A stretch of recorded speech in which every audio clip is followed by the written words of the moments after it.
Hey everyone, I've been asked a few times how my tools hold up over time. And it's interesting because a lot of my tools I have gradually upgraded over time. Like the bandsaw here, I bought a very small 10-inch used bandsaw very inexpensively on a used marketplace. Ran into some limitations with that, upgraded that one to another used one, upgraded that then to this Porter cable from Lowe's.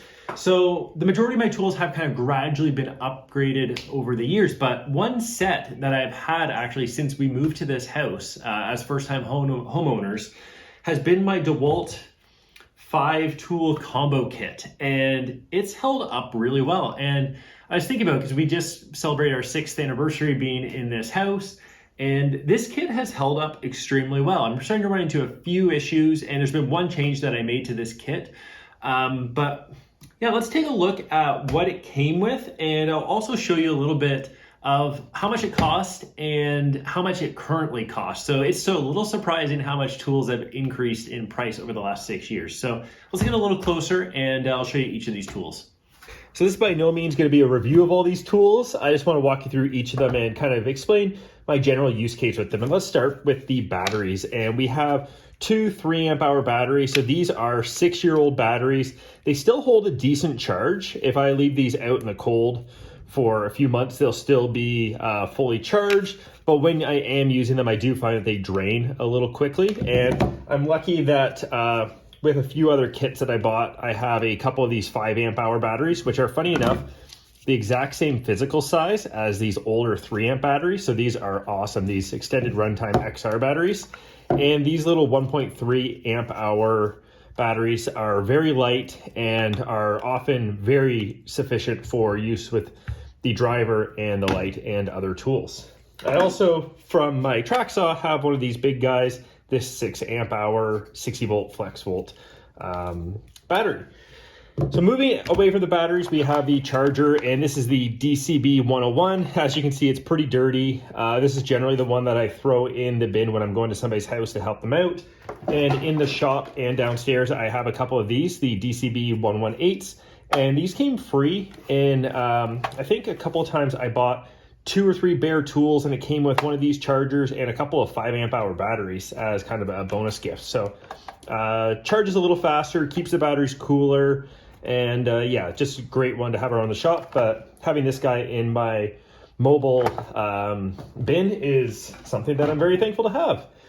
The most used tool here is definitely my impact driver. I use this all the time, both as a DIY enthusiast and as a woodworker. So I do use this with my pocket hole screws and that sort of thing. It has seen a lot of use. It has fallen off roofs a couple times, off ladders, and yeah, but it's held up really well. It is starting to make a little bit of a clicking sound sometimes beyond kind of the usual that you get with an impact driver. So I feel like it's getting pretty close. It's not brushless.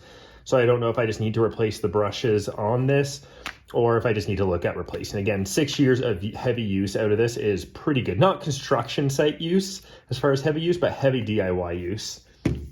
Similarly, we have the hammer drill, and I don't generally use the hammer functionality. I've drilled a couple hundred holes.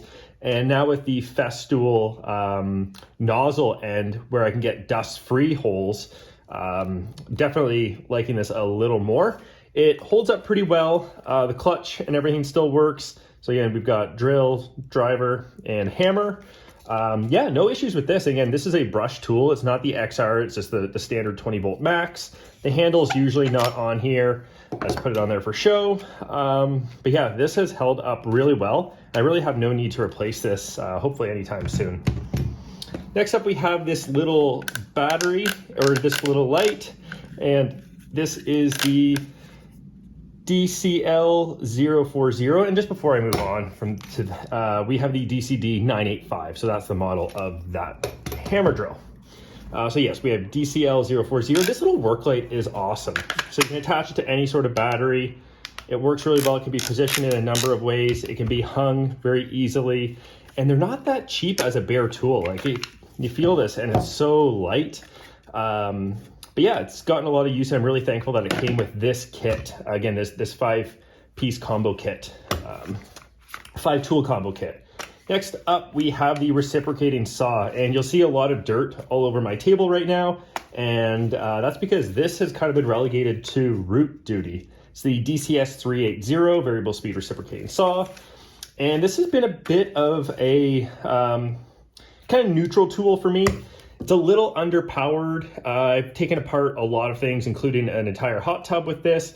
And not only does it chew through batteries like it's nobody's business, 5 minutes of use out of this, and you'll be draining these 3 amp hour batteries, but it also gets bogged down pretty easily. And if I were to buy another reciprocating saw right now, I'd probably get the 60 volt or the flex volt from DEWALT, knowing that it can pull a bit more juice and have more power.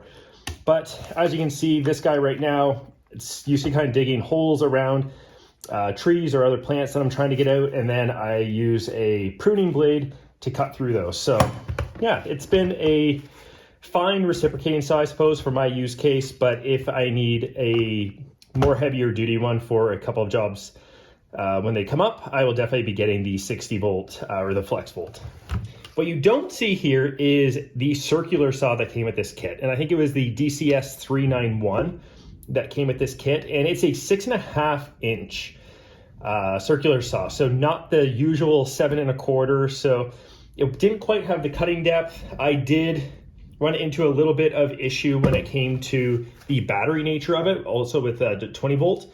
And if I were to do it again, I'd probably get the flex volt circular saw. But what I have done, and before getting this track saw, which I'll talk about in just a second, I did get the Bosch CS10 circular saw, and it was fantastic. It was a quartered circular saw, did everything that I really needed. But as my DIY needs kind of went down and my woodworking needs went up, I bought this track saw. And this is the DEWALT 60 volt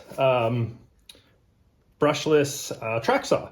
And this thing has been amazing. I'm going to feature this in a few videos coming up, both comparing it to a regular circular saw along a guide, but I love this saw. It's fantastic for cabinetry. Again, did not come with this kit, but just explaining my use case as far as the replacement of the circular saw that did. And if you are into DIY and you don't have heavy needs for a circular saw, the 6.5 inch 20 volt will definitely suit your needs. So anyways, I just wanted to give you a little bit of this rundown.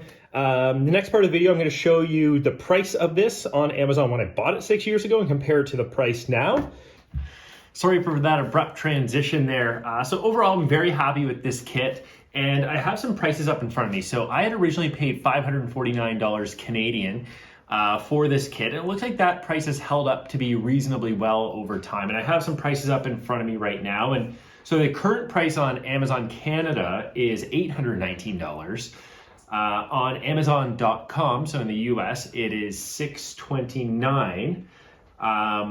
I was using the search engine camel to check to see what the historical norm for these tools are, and it does seem like they go on sale from time to time for around $400-ish US and around like 550 Canadian for this kit, or the one that is just very slightly different. So the kit here is the DCK 592L2, and the other one that is very similar is the DCK 590L2. So I'm not exactly sure what the difference is. I'm sure it's just a model or two that's slightly different, but it's still the driver, hammer drill, reciprocating saw, light, 3 amp hour batteries, and the charger. So that retails for $599 US, but it can also be found sometimes for even as low as $350, probably closer to $400 for a regular sale price. So yeah, I hope for anybody that's kind of in the market for one of these combo kits gets some value out of this.